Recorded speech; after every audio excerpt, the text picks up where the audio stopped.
98.2 UMD Radio.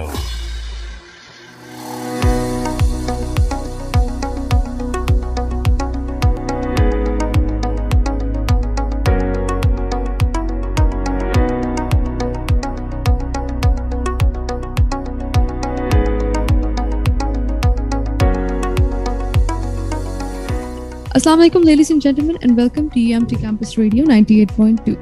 मैं हूं आपकी होस्ट अरसला शुएब और ये है शो राज़ी सेहत। यहाँ पर हमारे साथ मौजूद हैं मिस सलीमा नवीद माझी, जो कि एक हेल्थ प्रैक्टिशनर होने के साथ साथ एक सोशल मीडिया पर्सनालिटी और मोटिवेशनल स्पीकर भी हैं। आज वो हमारे साथ मौजूद हैं ताकि हम उनसे कुछ सीख सकें, उनकी इन्फॉर्मेशन, उनकी एक्सपीरियंस से वो इन्फॉर्मेशन हासिल कर सकें जिसको हम अपनी ज़िंदगी में इंटीग्रेट करने के बाद एक हेल्दी लाइफ एक्सपीरियंस कर सकते हैं। आइए उनसे बात करते हैं। अस्सलाम वालेकुम मिस माझी। कैसी हैं आप? वालेकुम अस्सलाम। मैं बिल्कुल ठीक, आप कैसी हैं? मैं ठीक हूँ जी। First of all, it's amazing to have you. Thank you so much for your time. My pleasure. अच्छा जी मिस माझी, today we'll talk about a different topic. हम usually बात करते हैं, last time हमने diseases पे बात की थी, but today is something different. Today हम बात करेंगे एक issue पे that is prevalent in Pakistan. Inter-family marriages basically, और उनके genetic repercussions. According to a survey that recently came on surface, उसके मुताबिक पाकिस्तान साउथ एशिया में पाकिस्तान का ग्राफ इंटर फैमिली मैरिजेस का सबसे ज़्यादा हाई है। Is it a dangerous thing to be practicing as a society? I think ये बहुत इंपॉर्टेंट मैटर है जिस पे आज हम बात करने जा रहे हैं। सबसे पहली बात लोगों के दरमियान हम पहले क्लैरिटी कर देते हैं। बहुत सारे लोग ये समझते हैं कि इंटर फैमिली मैरिजेस जो हैं वो सिर्फ क्लोज फैमिलीज की मैरिजेस होती हैं। It could be inter cousins या कजन मैरिजेस भी हो सकती हैं, कजन फैमिलीज में भी हो सकती हैं। बहुत सारे लोग ऐसे भी होते हैं जो कुछ अपने सेकंड जो कहूँगी कि शाख होती है या ब्रांच होती है फैमिली की, उसमें भी शादियाँ होती है। अब यहाँ पे कंसेप्ट की जो बात की जा रही है, अगर मैं एक पूरी दुनिया का एक परसेंटेज देखती हूँ तो मोर देन 10% जो मैरिजेस है ना हमारे पास जो रिपोर्ट होती हैं वो या फर्स्ट या सेकंड कजन से ही हो रही होती हैं। अब ये इतना ज्यादा क्यों एक कॉमन टॉपिक है और ये क्यों इतनी ज्यादा इस पे बात की जा रही है, इसका क्या इफेक्ट है, जो आपका सवाल भी था। सबसे इंपॉर्टेंट चीज तो ये कि हमारे बहुत पुराने टाइमों पर जब हम बात करते हैं कि उन दिनों में जब एक अलायंस थ्योरी थी या मैं कहूँगी एंथ्रोपोलॉजी थी, जो लोग जानते हैं कल्चरल एथनिक बैकग्राउंड से होते हैं उनको पता होता है कि उस टाइम पे हिस्टोरिकली ये प्रैक्टिस किया जाता था। जो भी हमारे उन कल्चर्स में लोग रहते थे जिसमें ऑस्ट्रेलिया है, नॉर्थ अमेरिका, साउथ अमेरिका है और पॉलिनेशिया, ये वाले इलाकों में लोग जो है इस चीज़ को अच्छा समझते थे कि अगर हम अपनी कजन मैरिजेस में करते हैं या उनको प्रमोट करते हैं तो ये हम अच्छी चीज़ कर रहे हैं, एक हम अपनी ट्रेडिशन को एक बढ़ावा दे रहे हैं। अब उसके साथ साथ हमारे आज के टाइम में सबसे ज़्यादा जो है वो कौन से लोगों में पाया जा रहा है कि कॉमनली कजन मैरिजेस हो रही हैं, तो ग्रेटर अगर मैं बात करूँ लेवल पे middle east and south Asia के रीजन में बहुत है, जिसमें पॉपुलेशन में ये इंट्रा फैमिली मैरिजेस की या इंटर फैमिली मैरिजेस। अब मैं जो इंटर और इंट्रा की बात कर रही हूँ उस पर क्या फ़र्क है? Inter is with in the families, यानी कि बिटवीन फैमिलीज है कि एक फैमिली है और दूसरी फैमिली है। इंट्रा फैमिली की उसी फैमिली में, फॉर एग्जांपल मेरे चाचा का बेटा है, मेरे मामू का बेटा है, मैं उससे कर रही हूँ, तो ये एक कंसेप्ट है जो कि अपनी एक मैं कहूँगी कि लेता जा रहा है, उसको एक्सटेंशन करता जा रहा है। अब ये तो मैंने आपको बताया कल्चरली एक आती जा रही थी चीज़ें, लेकिन एक और चीज़ मैं आपको खबर दूँ जो बहुत अच्छी है। बहुत जगहों पे लीगली अब इसकी कुछ इस तरह की स्ट्रिंजेंट एक पॉलिसी बनाई जा रही है। जैसे कि मैं बात करूं चाइना की, ताइवान की या north Korea, south Korea, Philippines, उधर अभी भी यूएस के अंदर भी कुछ इलाकों के अंदर इस चीज़ को अब प्रोहिबिट किया जा रहा है कि हम जो है वो कजन मैरिजेस को प्रमोट ना करें। अब इसकी वजह क्या है, ये क्यों जो है वो जी मना किया जा रहा है? क्योंकि हमने बात की शुरू में कि इससे बहुत सारे ऐसे जेनेटिक डिसऑर्डर्स होते हैं, बहुत सारे बच्चों में बहुत सारी बीमारी होती है, ये उसकी बात हम करेंगे। लेकिन क्या वजूहात हैं जिसकी बिना पे की जाती है? पहले तो ये बात हम करें ना कि इंटर फैमिली मैरिजेस या intra family marriages, cousin marriages क्यों इतनी ज्यादा होती हैं। बहुत सारे लोग ये समझते हैं कि अगर तो हम ये अपनी फैमिली मैरिजेस करेंगे, कजन मैरिजेस, तो उसमें हमारा एक सोशल और फाइनेंशियल स्टेटस जो है ना उसको एक बहुत ज्यादा इंपॉर्टेंस मिलेगी या वो बड़ा एक उसमें रहेगा, बैलेंस्ड रहेगा, हमें कोई चीज का फर्क नहीं होगा। हमें पता है हमारी फैमिली के लोग हैं, हमारे बैकग्राउंड के लोग हैं, उनका डेमोग्राफिक या उनकी सारे जो पैदा होने के या आगे जितनी भी प्रोग्रेशन हुई सब सिमिलर होगी, कोई स्टेटस कॉशियस वाली चीज नहीं आएगी। सेकेंड पार्ट में ये रीजन बताया जाता है कि बहुत सारे लोग चाहते हैं कि जी हम अपनी जियोग्राफिक प्रॉक्सिमिटी को मेंटेन रखें कि जी अगर मैं रहती हूँ पाकिस्तान में तो मेरी फैमिली भी पाकिस्तान की है, तो उसके कल्चर वैल्यूज, उसके ट्रेडिशंस, उसकी फैमिली टाइज को उसका पता होगा। अगर मैं अमेरिका की कोई फैमिली से करती हूँ मैरिज जो कि दूर होगी तो शायद उसकी फैमिली कल्चर वैल्यूज बहुत डिफरेंट होंगे, वो इंटैक्ट नहीं होंगी। तो this is also one of the reason why they do it. तीसरी बात, बहुत सारे लोगों में ये कहते हैं कि ये देखा गया है कि कजन मैरिजेस इसलिए भी की जाती हैं कि अगर कोई कजन बहुत ज्यादा यंग है, बहुत ज्यादा छोटी उम्र की है, तो कोशिश ये की जाती है कि उसकी जल्दी शादी कर दी जाए उसके कजन से, ताकि वो बड़ी होकर थोड़ी सी एक यंग मदर बनेगी, फैमिली की बहुत प्रोटेक्शन, ग्रोथ और ब्रीडिंग में हेल्प करेगी, और यंग ब्लड होगी तो वो स्ट्रेंथन करेगी अपनी पूरी फैमिली को। आजकल इस मामले में आज चाइल्ड सेक्सुअल अब्यूज के बड़े नोटिस लग चुके हैं, बड़े लीगल इश्यूज आ चुके हैं, तो अब थोड़े लोग इस मामले से हट रहे हैं कि वो यंग फैमिली मैरिजेस की अवॉइड किए जा रहे हैं। एंड लास्टली वो ये समझते हैं कि जी जब हम अगर अपनी फैमिली मैरिजेस के अंदर ही यानी इंटर फैमिली मैरिजेस अगर करेंगे तो हमारे ये क्रेडेंशियल्स जो होते हैं ना कि जी अब्बू क्या करते हैं या वो जी शाखे कौन सी है या अलग सेक्ट्स में से कोई आए हैं लोग, वो तमाम फर्क जो होंगे वो दूर हो जाएंगे। तो these are the common reasons जो जिसकी बिना पर वो अपनी शादी करते हैं कजिन के अंदर। ओके लेडीज एंड जेंटलमैन, हम अपनी कॉन्वर्सेशन जारी रखेंगे, लेकिन उससे पहले लेते हैं एक छोटी सी ब्रेक, आपको सुनाते हैं खूबसूरत सा ट्रैक और फिर वापस आएंगे, मजीद सिचुएशन पे बात करेंगे। तब तक के लिए आप सुनते रहिए UMT campus radio 98.2 98.2 UMT Radio.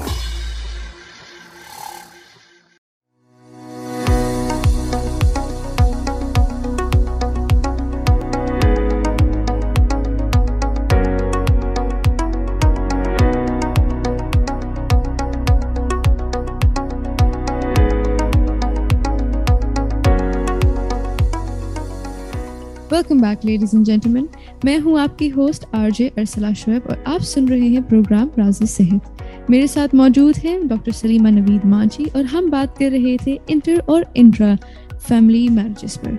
आइए इस कॉन्वर्सेशन को कंटिन्यू रखते हैं। मिस मांझी, जैसे आपने बताया, आपने कल्चरल एस्पेक्ट सारा एक्सप्लेन किया and that was honestly very wonderful, लेकिन अगर हम बात, जैसे आपने बात की कि लीगली कुछ इलाकों में, कुछ मुल्कों में वहाँ पर ये चीज़ इलीगल है कि आप अपने कज़न से या किसी भी somebody who's you related to, आप उनसे शादी नहीं कर सकते। तो इस तरह की लॉ मेकिंग के लिए हमें लोगों को अंडरस्टैंड करना पड़ेगा। But do you see the capacity in our people कि हम किस तरह ये बात लोगों तक पहुँचाएं बगैर उनके सेंटिमेंट्स हर्ट किए, क्योंकि स्पेशली इस मामले में ये बात भी तो आती है कि हमारे रिलीजियस सेंटिमेंट भी इन्वेस्टेड हैं। So we are coming to the point where we wanted to discuss how we can create the awareness and how we can control the damage जो हमारे लोगों के दरमियान ऑलरेडी हो चुका है, जिनकी हो चुकी है शादियाँ। तो डेफिनेटली इसमें एक अवेयरनेस, एक काउंसलिंग बहुत की रोल जो है वो अपना करता है अदा। उसमें ये होता है कि जैसे आपके फैमिली प्लानिंग के आजकल बड़े डिपार्टमेंट्स हैं, फैमिली मेडिसिन के, फैमिली प्लानिंग्स के बड़े डिपार्टमेंट्स मेंटेन्ड है, चाइल्ड केयर के हैं, मैटरनल हेल्थ के हैं। Why not to give importance to these concept which includes the inter family marriages. Actually we don't want to. हमारे खुद के लोग भी जो है ना वो ये समझते हैं कि जी ये तो बहुत जगहों पे होली बुक्स के अंदर लिखा हुआ है, ये इधर लिखा हुआ है, इसको तो इसकी तो इंपॉर्टेंस है, ठीक है। हमारे इर्द गिर्द लोग इस तरह की बातें करते हैं, लेकिन आफ्टर मैच जो उसके होते हैं सारे फैक्ट्स जो होते हैं उसके बारे में कोई बात नहीं करना चाहता। तो इट्स वेरी इंपॉर्टेंट कि आप डाउन द लेवल अपने हॉस्पिटल्स के अंदर ऐसी अवेयरनेस के डिपार्टमेंट्स बनाएं which are actually working on the particular focus topic जो हम चाह रहे हैं जिसके बारे में बात करना। दूसरी बात, कुछ ऐसी पॉलिसीज का इंक्लूजन बहुत जरूरी है, तो पॉलिसी मेकर्स का यहाँ पे काम आ जाता है कि वो इस तरह की पॉलिसीज बनाएं जो डाउन द लेवल से लेकर ऊपर तक लोगों तक इम्प्लीमेंट हो। अब ये अगर मैं बात करूँ कोई गांव, क्योंकि मैंने देखा भी है कि बहुत सारे हमारे स्टैटिस्टिक्स में रूरल एरियाज में, गाँव वाले एरियाज में ज्यादा हो रही हैं अभी भी, ठीक है, क्योंकि वो नहीं चेंज होना चाहते, वो अपने वो जोन में रहना चाहते हैं। तो उन लोगों तक रसाई हम उस तरह कर सकते हैं कि हम अपने LHVs या हमारे हेल्थ केयर प्रोवाइडर्स को वहाँ तक रीच आउट करें, उनकी की अवेयरनेस के लिए उनको बताएं कि जी क्या इसके साइड इफेक्ट्स हैं, इनकी क्या आफ्टर इफेक्ट्स होंगे, क्या बीमारियां हैं, हम इसके बारे में बात भी करेंगे क्या बीमारियां हैं। तो awareness door to door is important की वे, and through the social media, through the e media, जो भी आप कर सकते हैं इसके थ्रू आप अवेयरनेस लोगों तक ला सकते हैं। This is the only way we can actually create a change.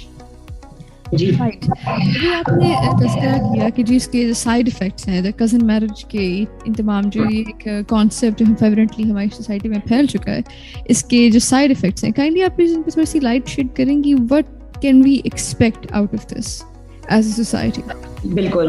अच्छा, मैं पर्टिकुलरली बताऊंगी कि आज जब ये सब लोग सुन भी रहे होंगे ना हमारी सारी FM पे जो भी हमारी ऑडियोज़ हैं, वो ये चीज़ को एडमिट करेंगे कि जितना भी हमारे इंटर फैमिली मैरिजेस में जो भी हुई हैं फैमिलीज़ की मैरिजेस, उनमें सबसे ज़्यादा कॉमनली देखा गया है कि कितने बर्थ डिफेक्ट्स है, कितनी एबनॉर्मेलिटीज़ है। अब वो कौन से बर्थ डिफेक्ट्स हैं जेनेटिकली जो ओरिएंटेड है, एक समझना चाहिए हमें बात कि अगर कोई भी एक खून का बंदा जो सेम खून वाला है दूसरे खून में मिलके जाएगा तो डेफिनेटली उसका कोई तो एक मैं कहूँगी कि नेगेटिव इम्पैक्ट पड़ेगा, क्योंकि जाहिर सी बात है जब नेगेटिव साथ मिलेगा तो ऑफकोर्स उसका कुछ एक अलग से इफेक्ट होगा।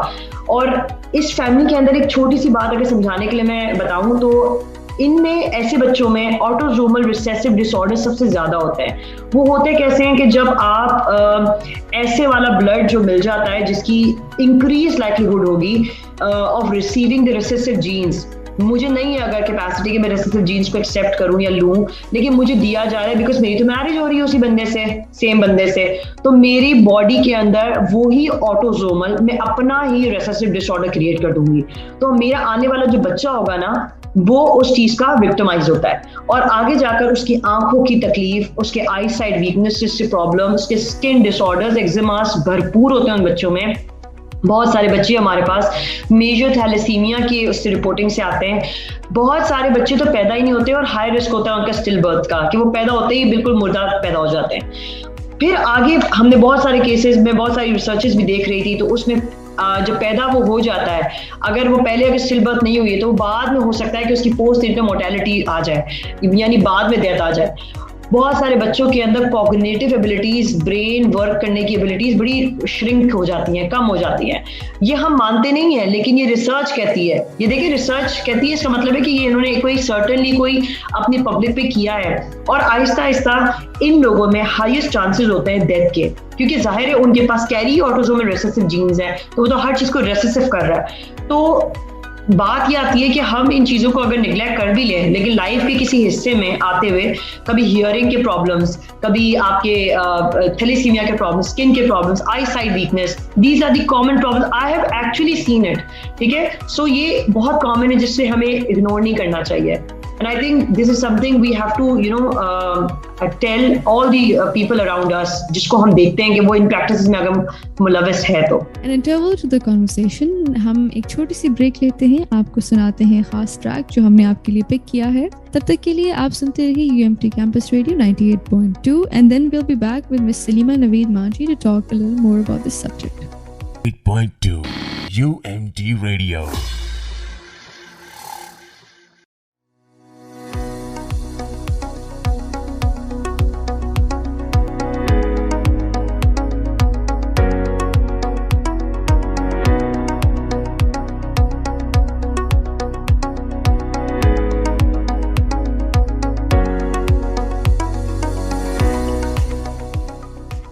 Welcome back ladies and gentleman, मैं हूँ आपकी आरजे अर्सला शोएब और आप सुन रहे हैं प्रोग्राम राज़ सेहत।